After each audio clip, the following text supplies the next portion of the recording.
Dans le reste de ce didacticiel, vous allez utiliser des données figurant déjà dans une feuille de calcul Excel et utiliser Power Query pour la transformer et la nettoyer afin d'obtenir la feuille de calcul souhaitée. Nous commençons là où nous nous sommes arrêtés dans la première étape. Vous remarquerez qu'il existe des feuilles de calcul pour les catégories de produits et pour les données de vente. La première étape consiste à charger les données de vente dans Power Query. Une fois que vous avez appliqué des transformations aux données, Power Query crée une feuille de calcul avec ces transformations, mais les données sources restent les mêmes.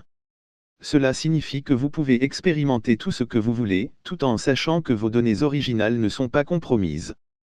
Placez le curseur n'importe où dans le tableau, accédez à Données, récupérez et transformez les données.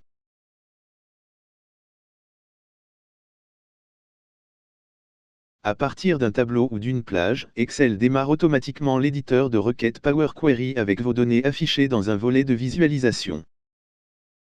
Nous n'allons pas effectuer de transformation dans cette étape, mais allons examiner l'éditeur de requêtes et ses différents éléments. Tout d'abord, commençons par le volet requêtes. Développez la flèche à gauche du volet de visualisation. Le volet requêtes affiche alors les tableaux de requêtes existants dans le classeur. Le tableau vente de produits apparaît en dernier, puis le tableau résultat de la Coupe du Monde. Et enfin, les tableaux que nous avons utilisés précédemment dans le classeur du didacticiel. Au fur et à mesure que vous ajoutez de nouveaux tableaux, ceux-ci sont automatiquement répertoriés ici. Nous passons ensuite à Paramètres d'une requête. Ce volet affiche les étapes de transformation que vous effectuez pour chacune de vos requêtes. Vous pouvez afficher un aperçu de toutes les étapes existantes, les modifier et les supprimer. Vous remarquerez peut-être également que Power Query a déjà ajouté quelques étapes. Source, qui définit la source de vos données. Type modifié, où Power Query a analysé vos données et a pris des décisions préliminaires basées sur les types de données qu'il a interprétés. Vous pouvez les ajuster ultérieurement. Ensuite, l'onglet Accueil qui vous permet de commencer à prévisualiser vos données et d'effectuer des transformations. Lorsque vous avez terminé, vous pouvez toujours utiliser Fermer et Charger pour renvoyer les données transformées dans Excel. L'onglet Transformer vous propose uniquement des options de transformation plus approfondies que l'onglet Accueil. Vous n'utiliserez probablement pas beaucoup cet onglet au début.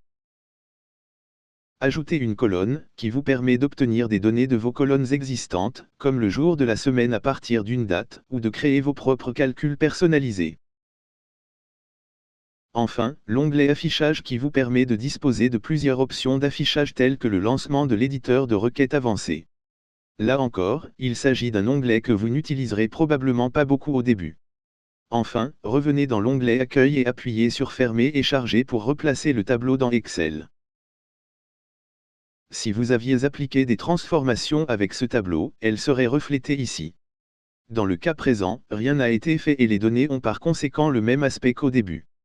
Toutefois, vous remarquerez peut-être qu'Excel a créé une nouvelle feuille de calcul. Nous vous conseillons de la renommer.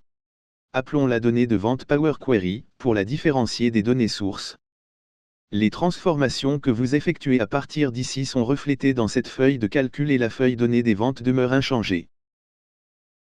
Dans la prochaine vidéo, nous commencerons à transformer les données en leur affectant de nouveaux en-têtes de colonne.